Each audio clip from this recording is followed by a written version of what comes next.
Hello friends, जय हिंद। आज हम लोग आने वाले रीट एग्ज़ाम के लिए सीडीपी का प्रैक्टिस सेट थर्ड कंप्लीट करेंगे। जो रीट लेवल 1 हो या फिर लेवल 2 हो, दोनों के लिए बेहद इंपॉर्टेंट क्वेश्चन होंगे। और इस वीडियो में हम लोग 30 मोस्ट इंपॉर्टेंट क्वेश्चन पढ़ेंगे और उन क्वेश्चन के साथ साथ उससे जितने भी क्वेश्चन बनेंगे पेपर में वो भी हम लोग पढ़ेंगे, जो आने वाले एग्जाम के लिए बेहद इंपॉर्टेंट है। और अगर आपको वीडियो अच्छा लगे तो चैनल को सब्सक्राइब करें, वीडियो को लाइक करें, कमेंट करें। तो चलिए देखते हैं यहाँ पे क्वेश्चन दिया गया है। पहला प्रश्न हमारा यहाँ पे है, कोहलबर्ग का सिद्धांत निम्नलिखित में से किस विकास से संबंधित है? भाषा विज्ञान, सामाजिक विकास, नैतिक विकास या फिर शारीरिक विकास से? तो इस क्वेश्चन का आंसर हो जाएगा कि कोहलबर्ग ने सिद्धांत दिया था नैतिक विकास के बारे में। किसके बारे में? नैतिक विकास के बारे में। और इन्होंने 3 स्तर बताए थे और 6 चरण बताए थे। कितने स्तर बताए थे? 3 स्तर, 6 चरण बताए थे। 3 स्तर जो है उनमें से प्रत्येक स्तर में 2-2 चरण थे। उसके बाद एक पॉइंट ये आपको नोट करना है जी, कोहलबर्ग का जो है सिद्धांत की आलोचना किसने की थी? यह बहुत ही क्वेश्चन पूछा जा रहा है कि इनके सिद्धांत की आलोचना किसने की थी। तो ये याद रखना आपको, कैरोल गिल्गिन ने। किसने? कैरोल गिल्गिन ने। कैरोल गिल्गिन ने इनकी आलोचना की थी, इनके सिद्धांत की। ये आपको पॉइंट याद रखना है। उसके बाद क्वेश्चन हमारा है, अभिक्रमायोजित अधिगम का प्रत्यय किसने दिया था? हल, थॉर्नडाइक, स्किनर या फिर वाटसन ने? तो इसका आंसर हो जाएगा स्किनर ने। किसने दिया था? स्किनर ने। और इनके सिद्धांत को एक नाम और है, इनका जो है क्रिया प्रसूत अनुबंधन का सिद्धांत। क्रिया प्रसूत अनुबंधन का सिद्धांत किसने दिया? तो आंसर हो जाएगा स्किनर ने। या फिर नैमित्तिक अनुबंधन का सिद्धांत। नैमित्तिक अनुबंधन का सिद्धांत किसने दिया? तब भी क्या हो जाएगा आंसर? स्किनर ने दिया। उसके बाद बात की जाए कि पुनर्बलन का सिद्धांत किसने दिया था? पुनर्बलन का सिद्धांत किसने दिया? तो सीएल हल ने दिया था। किसने? सीएल हल ने दिया था। उसके बाद थॉर्नडाइक ने कौन सा सिद्धांत दिया था? तो प्रयास एवं त्रुटि का सिद्धांत दिया। कौन सा? प्रयास एवं त्रुटि का सिद्धांत दिया था। इनको शिक्षा मनोविज्ञान के जनक भी कहा जाता है। शिक्षा मनोविज्ञान के जनक किसको कहते हैं? थॉर्नडाइक को कहा जाता है। उसके बाद बात की जाए, थॉर्नडाइक ने किस पर प्रयोग किया था अपना? तो बिल्ली पर प्रयोग किया था। किस पर? बिल्ली पर प्रयोग किया था। मुख्य नियम कितने दिए थे? मुख्य नियम 3 दिए थे। कौन कौन से? तो याद रखना है आपको, पहला, दूसरा, तीसरा। पहला कौन है? अभ्यास का नियम। दूसरा प्रभाव का नियम। उसके बाद तीसरा कौन सा? तीसरा है तत्परता का नियम। कौन सा नियम? तत्परता का नियम। ये 3 मुख्य नियम दिए थे। बात किया जाए गौड़ नियम कितने दिए थॉर्नडाइक ने? तो थॉर्नडाइक ने गौड़ नियम दिए थे 5। कितने नियम थे? 5 गौड़ नियम दिए थे। किस पर प्रयोग किया था? बिल्ली पर प्रयोग किया था अपना। बिल्ली पर प्रयोग किया था। ये सारे पॉइंट याद रखने हैं। उसके बाद एक पॉइंट और याद रखना, थॉर्नडाइक जो थे कौन से देश के मनोवैज्ञानिक थे? अमेरिका के मनोवैज्ञानिक थे। कहाँ के मनोवैज्ञानिक थे? अमेरिका के मनोवैज्ञानिक। कैसे मनोवैज्ञानिक थे? पशु मनोवैज्ञानिक थे। कैसे मनोवैज्ञानिक थे? पशु मनोवैज्ञानिक थे। पशु मनोवैज्ञानिक थे।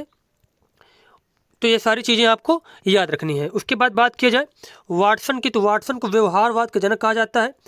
व्यवहारवाद का जनक किसको कहते हैं? जेबी वाटसन को। और इनका जो एक स्टेटमेंट बहुत ज़्यादा फेमस, इन्होंने कहा था कि तुम मुझे एक बालक दे दो, मैं उसे चोर, वकील, डॉक्टर जो तुम कहोगे मैं उसे वही बना दूंगा। तो ये आपको याद रखना है। उसके बाद अगला क्वेश्चन हमारा है, अगला क्वेश्चन तीसरा क्वेश्चन है, व्यवहारिक क्षमताओं में वह सापेक्ष स्थायी परिवर्तन जो कि प्रबलित अभ्यास का परिणाम होता है उसे क्या कहते हैं? अधिगम, अभिप्रेरणा, अभिवृत्ति या फिर अभिक्षमता? तो उसे कहा जाता है अधिगम। क्या कहते हैं? उसको अधिगम कहा जाता है। उसके बाद हमारा क्वेश्चन है, संज्ञान किस बुद्धि के सिद्धांत का हिस्सा होता है? प्रतिदर्श सिद्धांत का, समूह कारक सिद्धांत, गिलफोर्ड का सिद्धांत या फिर फ्लूइड तथा क्रिस्टलाइट सिद्धांत? तो इस क्वेश्चन का आंसर हो जाएगा कि जो संज्ञान है किस बुद्धि के सिद्धांत का हिस्सा है? तो गिलफोर्ड के बुद्धि के सिद्धांत। किसका? गिलफोर्ड के सिद्धांत का। अगला प्रश्न यहाँ पर दिया गया है, 8 वर्ष के सुधीर की मानसिक आयु 10 वर्ष है, उसकी बुद्धि लब्धि कितनी हो गई? तो बुद्धि लब्धि का फार्मूला क्या होता है? बुद्धि लब्धि का जो है फार्मूला होता है, ये आपको याद रखना है, मानसिक आयु बटे वास्तविक आयु इंटू 100। मानसिक आयु अपान वास्तविक आयु इंटू 100, यह फार्मूला होता है। तो इसके अनुसार हम लोग इस क्वेश्चन को सॉल्व करेंगे। मानसिक आयु कितनी है? मानसिक आयु 10 वर्ष है और 8 वर्ष क्या है? वास्तविक आयु है। तो 10 बटे हम लोग करेंगे 8 इंटू 100 कर देंगे। अब 2 से इसको डिवाइड करेंगे 5 आ जाएगा, यहाँ पे 4 आ जाएगा। तो 4 से इसको डिवाइड करेंगे 100 को 25 आएगा। 25 से 5 को मल्टीप्लाई करेंगे तो 125 आ जाएगा। तो इसका आंसर हो जाएगा 125। कितना हो जाएगा? और उसके बाद ये आपको याद रखना है कि जो बुद्धि लब्धि का सूत्र है, ये जो मानसिक आयु बटे वास्तविक आयु अपान 100, ये किसके द्वारा दिया गया था? पहले दिया गया था विलियम स्टर्न के द्वारा। विलियम ईस्टर्न के द्वारा पहले बुद्धि लब्धि का सूत्र दिया गया था और फिर उसके बाद संशोधित करके दिया गया था टरमैन के द्वारा। किसके द्वारा दिया गया था? टरमैन के द्वारा दिया गया था। अगला प्रश्न है यहाँ पे, संवेग का कौन सा सिद्धांत इस विचार को मानता है कि संवेगात्मक अनुभव संवेगात्मक व्यवहार पर आधारित है? जेम्स लैंग सिद्धांत, हाइपोथैलेमिक सिद्धांत, सक्रियता सिद्धांत या फिर अभिप्रेरणा सिद्धांत? तो इस क्वेश्चन का आंसर हो जाएगा जेम्स लैंग सिद्धांत। क्या हो जाएगा? जेम्स लैंग सिद्धांत। किसी इच्छा या आवश्यकता में रुकावट पड़ने पर उससे उत्पन्न होने वाला सांवेगिक तनाव क्या कहलाता है? द्वंद्व कहलाएगा, कुंठा, चिंता या फिर तनाव? तो किसी इच्छा या आवश्यकता में रुकावट पड़ने पर उससे उत्पन्न होने वाला जो सांवेगिक तनाव है उसे क्या कहते हैं? कुंठा कहा जाता है। क्या कहते हैं? कुंठा कहा जाता है। उसके बाद क्वेश्चन हमारा है अगला क्वेश्चन कि निम्नलिखित में से कौन सा सीखने का नियम नहीं है? तो अभी हम लोगों ने पढ़ा था सीखने के 3 नियम थे। अभ्यास, प्रभाव, तत्परता के नियम दिया गया था थॉर्नडाइक के द्वारा। अब पूछा गया इनमें से सीखने का नियम नहीं है। तो अभ्यास का नियम है, तत्परता का नियम है, प्रभाव का नियम, जबकि तनाव का नियम इसमें से नहीं आएगा। तो यहाँ पे इस क्वेश्चन का आंसर यही हो जाएगा क्योंकि यहाँ पे निगेटिव पूछा गया है। अब यहाँ पे अगला क्वेश्चन यहाँ पे दिया गया है, पियाजे मुख्य रूप से किसके अध्ययन के लिए जाने जाते हैं? भाषा, यौन विकास, संज्ञानात्मक विकास या फिर सामाजिक विकास? तो इस क्वेश्चन का आंसर हो जाएगा संज्ञानात्मक विकास के लिए। किसके लिए? संज्ञानात्मक विकास के लिए। कितनी अवस्थाएं बताई थी इन्होंने? 4 अवस्थाएं बताई थी। कौन कौन सी? तो ये आपको याद रखना है, पहली, दूसरी, तीसरी, चौथी। पहली अवस्था थी संवेदी गामक अवस्था, संवेदी गामक अवस्था। दूसरी अवस्था थी पूर्व संक्रियात्मक अवस्था। कौन सी? पूर्व संक्रियात्मक, पूर्व संक्रियात्मक। तीसरी अवस्था थी मूर्त संक्रियात्मक और चौथी अवस्था थी अमूर्त संक्रियात्मक। कौन सी अवस्था थी? अमूर्त संक्रियात्मक अवस्था। उसके बाद बात किया जाए जो पियाजे थे किस देश के मनोवैज्ञानिक थे? स्विट्जरलैंड के मनोवैज्ञानिक थे। स्विट्जरलैंड के। किस पर प्रयोग किया था? तो खुद के बच्चों पर इन्होंने प्रयोग किया था। किस पर प्रयोग किया? खुद के बच्चों पर प्रयोग किया। और इनका एक स्टेटमेंट है, ये बहुत ज़्यादा पूछा जाता है, बच्चे नन्हे वैज्ञानिक होते हैं। ये किसका कथन है? तो पियाजे का कथन है। उसके बाद आपको याद रखनी है जो सभी जो अवस्थाएं होती हैं, पहली, दूसरी अवस्था और तीसरी अवस्था और चौथी अवस्था। पहली की जो अवस्था संवेदी गामक अवस्था, उसकी एज क्या होती है? 0 से 2 वर्ष। दूसरी अवस्था जो है पूर्व संक्रियात्मक अवस्था, इसकी एज क्या होती है? 2 से 7 वर्ष और 2 से 7 वर्ष। और तीसरी जो मूर्त संक्रियात्मक है इसकी एज होती है 7 से 11 वर्ष। और चौथी जो अमूर्त संक्रियात्मक अवस्था है तो 11 वर्ष प्लस होती है। 11 वर्ष से अधिक की जो अवस्था होती है वह आएगी अमूर्त संक्रियात्मक के अंतर्गत। तो ये सारे पॉइंट आपको याद रखने होंगे। उसके बाद अगला क्वेश्चन हमारा है, जब मानव शरीर के एक भाग को दिए गए प्रशिक्षण का अंतरण दूसरे भाग में हो जाता है तो इसे क्या कहते हैं? ऊर्ध्व अंतरण, क्षैतिज अंतरण, द्विपार्श्विक अंतरण या फिर इनमें से कोई नहीं? तो इस क्वेश्चन का आंसर हो जाएगा कि जब मानव शरीर के एक भाग को दिए गए प्रशिक्षण का अंतरण दूसरे भाग में हो जाता है तो इसे कहा जाता है द्विपार्श्विक अंतरण। क्या कहते हैं? द्विपार्श्विक अंतरण कहते हैं। अगला प्रश्न यहाँ पर दिया गया है, दिए हुए प्राप्तांकों के समूह में जो प्राप्तांक बहुधा सबसे अधिक बार आता है उसे क्या कहते हैं? तो उसे कहा जाता है बहुलक। क्या कहते हैं उसको? बहुलक कहते हैं। जैसे कि कोई प्राप्तांक दिया गया है 6, 6, 7, 3, 3, 2, 5, 5, 5, 1, तो इसमें सबसे ज़्यादा वाली संख्या कौन सी? 5। जैसे 3 बार है तो बहुलक पूछा जाएगा, इसका क्या होगा बहुलक? तो 5 जो 3 बार है तो यह बहुलक इसका हो जाएगा। उसके बाद क्वेश्चन हमारा है, क्रिया प्रसूत अनुकूलन का सिद्धांत का प्रतिपादन किसने किया था? अभी हम लोगों ने पिछले क्वेश्चन में पढ़ा था कि जो क्रिया प्रसूत अनुकूलन का सिद्धांत दिया गया था स्किनर के द्वारा। किसके द्वारा? स्किनर के द्वारा दिया गया था। पावलोव ने कौन सा सिद्धांत दिया? क्लासिकल अनुबंधन का सिद्धांत दिया था। क्लासिकल अनुबंधन का सिद्धांत दिया, किस पर प्रयोग किया था? कुत्ते पर प्रयोग किया था। उसके बाद कोहलर ने कौन सा सिद्धांत दिया था?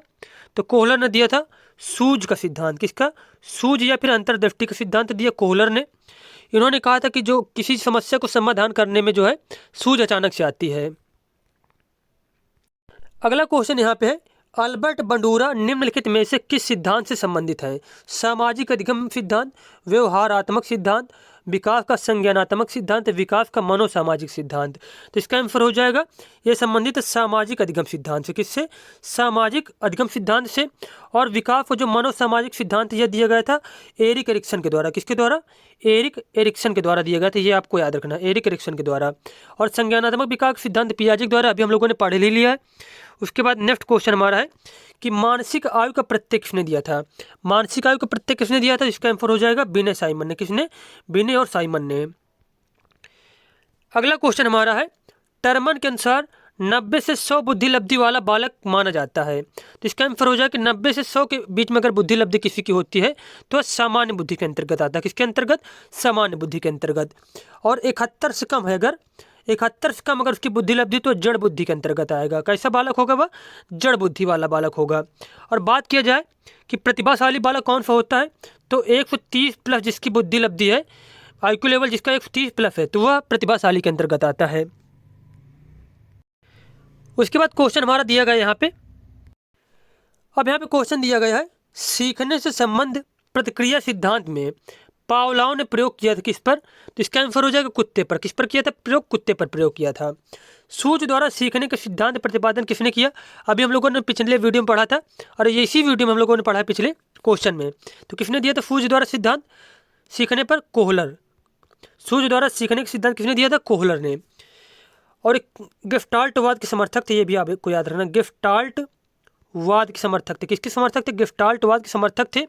और गेस्टाल्टवाद के जनक कहा जाता है वर्दीमर को। किसको कहते हैं? वर्दीमर को कहा जाता है। और बात किया जाए कि कोहलर ने किस पर प्रयोग किया था, तो चिंपैंजी पर। किस पर? चिंपैंजी पर प्रयोग किया था। उसका नाम क्या था? सुल्तान नाम था। क्या नाम था? सुल्तान नाम था, सुल्तान। अब यहाँ पे क्वेश्चन दिया गया है, कार्य को आरंभ करने, जारी रखने और नियमित रखने की प्रक्रिया क्या कहलाती है? प्रेरणा, संवेदना, सीखना या फिर प्रत्यक्षीकरण। तो कार्य को आरंभ करने, जारी करने और नियमित रखने की जो प्रक्रिया है उसको प्रेरणा कहते हैं। क्या कहते हैं? इसको प्रेरणा कहा जाता है। उसके बाद क्वेश्चन हमारा है, विस्मृति कम करने का उपाय क्या है? सीखने में कमी, सीखने की त्रुटिपूर्ण विधि, पाठ की पुनरावृत्ति या फिर स्मरण करने में कम ध्यान देना। तो इस क्वेश्चन का आंसर हो जाएगा कि विस्मृति कम करने का उपाय होता है पाठ की पुनरावृत्ति। क्या होती है? पाठ की पुनरावृत्ति। नेक्स्ट क्वेश्चन यहाँ पे है, क्रोध व भय किसके प्रकार है? अभिप्रेरणा, संवेग, परिकल्पना या फिर मूल प्रवृत्ति के। तो क्रोध और भय जो होते हैं यह होते हैं किसके प्रकार? संवेग के प्रकार होते हैं। उसके बाद बात कीजिए कि मूल प्रवृत्तियों का जनक किसे कहा जाता है? तो विलियम मैकडूगल को। किसको? मैकडूगल को कहा जाता है।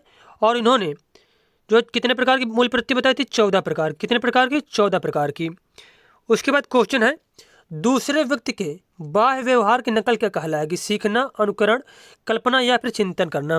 तो किसी व्यक्ति के बाह्य व्यवहार की जो नकल करना होता है उसे कहा जाता है अनुकरण करना। क्या कहते हैं? अनुकरण करना कहा जाता है। उसके बाद क्वेश्चन है, यदि पूर्व ज्ञान व अनुभव नए प्रकार के सीखने में सहायता करते हैं तो उसे क्या कहते हैं? नकारात्मक प्रशिक्षण स्थानांतरण, सकारात्मक प्रशिक्षण स्थानांतरण, प्रशिक्षण स्थानांतरण या फिर सीखना। तो इसका आंसर हो जाएगा सकारात्मक प्रशिक्षण स्थानांतरण। जैसे कि कोई चीज़, जैसे कि आप लोगों ने a+b का फार्मूला याद किया, a+b का होल स्क्वायर याद किया आप लोगों ने, फिर उसके बाद जब अलजेब्रा के क्वेश्चन आप लोग सॉल्व कर रहे हैं तो वह फार्मूला जो है आपकी हेल्प कर रहा है। तो जो पूर्व ज्ञान है वो नई चीज़ों में जो है सहायता करता है। तो इस प्रकार के जो है स्थानांतरण को कहते हैं सकारात्मक प्रशिक्षण स्थानांतरण। और नकारात्मक प्रशिक्षण स्थानांतरण क्या होता है कि जैसे कि पूर्व में कोई चीज़ सीखी और नई चीज़ सीखने में वो क्या कर रहा है? बाधा उत्पन्न कर रहा है, तो उसे कहते हैं नकारात्मक प्रशिक्षण स्थानांतरण। उसके बाद क्वेश्चन है, सीखी हुई बात को स्मरण रखने या पुनः स्मरण करने की सफलता को कहते हैं कल्पना, स्मृति, विस्मृति या फिर ध्यान। तो इस क्वेश्चन का आंसर हो जाएगा, उसे कहा जाता है विस्मृति। सीखी हुई बात को स्मरण रखने या पुनः स्मरण करने की सफलता जो असफलता जो होती है उसे क्या कहते हैं? विस्मृति कहते हैं। भाटिया बैटरी का प्रयोग निम्नलिखित में से किसके मापन हेतु किया जाता है? तो भाटिया बैटरी का यूज किया जाता है बुद्धि के मापन में। किसमें? बुद्धि के मापन में। अगला क्वेश्चन है, हॉल का सिद्धांत निम्नलिखित में से किसकी व्याख्या करता है? बुद्धि की प्रकृति की, अधिगम्य प्रेरणा भूमिका की, मूल्यों के विकास की या फिर किशोर मनोविज्ञान की। तो इस क्वेश्चन का आंसर हो जाएगा किशोरों के मनोविज्ञान। किसकी? किशोर मनोविज्ञान की। मानव व्यक्ति के मनोलैंगिक विकास को निम्नलिखित किसने महत्व दिया था? कमेनियस, हॉल, हॉलिंगवर्थ या फिर फ्रायड ने। तो मनोलैंगिक विकास को जो है परिभाषित किया या प्रतिपादन किया था सिगमंड फ्रायड ने। किसने? सिगमंड फ्रायड ने। और इनको मनोविश्लेषणवाद का जनक कहते हैं। किसका जनक कहते हैं? मनोविश्लेषणवाद का। ये भी आप लोग नोट कर सकते हैं, मनोविश्लेषणवाद का जनक किसके कहते हैं? सिगमंड फ्रायड को कहते हैं। उसके बाद अगर क्वेश्चन पूछा जाए, मनोलैंगिक न पूछा जाए, मनोसामाजिक पूछा जाए, तब आपको आंसर देना है, किसे आंसर देना है? एरिक एरिक्सन को। एरिक एरिक्सन को। मनोसामाजिक एरिक एरिक्सन और मनोलैंगिक फ्रायड। नेक्स्ट क्वेश्चन है, मनोविज्ञान की प्रथम प्रयोगशाला को किसने स्थापित किया था? तो इसका आंसर हो जाएगा विलियम वुंट ने। किसने? विलियम वुंट ने। कब किया था? 1879 में किया था। कहाँ पे किया था? जर्मनी में किया था। जर्मनी में कहाँ पे किया था? लिपजिंग विश्वविद्यालय में। कहाँ पे? लिपजिंग एक शहर है, वहीं पे स्कूल का नाम था जो है विश्वविद्यालय कि लिपजिंग विश्वविद्यालय का क्या नाम था उसका? लिपजिंग विश्वविद्यालय। लिपजिंग विश्वविद्यालय में किया था। उसके बाद क्वेश्चन ये पूछा जाता है कि जो है लिपजिंग विश्वविद्यालय था जहाँ पे विलियम वुंट ने प्रथम मनोवैज्ञानिक प्रयोगशाला की स्थापना की थी, तो उसका नाम क्या है प्रेजेंट टाइम में? उसका नाम प्रेजेंट टाइम में है कार्ल मार्क्स विश्वविद्यालय। कार्ल मार्क्स विश्वविद्यालय नाम है उस जगह का। ये आपको सारे पॉइंट याद रखने हैं। उसके बाद आधुनिक मनोविज्ञान का जनक, विलियम वुंट को आधुनिक मनोविज्ञान का जनक कहते हैं। आधुनिक मनोविज्ञान का जनक, आधुनिक मनोविज्ञान का जनक कहा जाता है। उसके बाद विलियम वुंट को प्रयोगात्मक मनोविज्ञान का जनक कहा जाता है। प्रयोगात्मक मनोविज्ञान का जनक कहा जाता है। उसके बाद आपको याद रखना है विलियम वुंट के बारे में कि इन्होंने अंतर्दर्शन विधि का प्रतिपादन किया था। कौन सी विधि का? अंतर्दर्शन विधि का प्रतिपादन किया था। उसके बाद इन्होंने, विलियम वुंट ने जो है संरचनावाद का संस्थापन किया। संरचनावाद का संस्थापक किसको कहा जाता है? विलियम वुंट को कहा जाता है। नेक्स्ट क्वेश्चन है, गेस्टाल्ट मनोविज्ञान की आधारशिला किसने रखी थी? तो मैक्स वर्दिमर ने। किसने? मैक्स वर्दिमर ने। और इसके समर्थनकर्ता कौन थे गेस्टाल्टवाद के? तो कोफका। कौन कौन से थे? कोफका, कोहलर और इसके बाद कर्ट लेविन। उसके बाद आपको ये याद रखना है कि गेस्टाल्ट शब्द जो है जर्मन भाषा का शब्द है।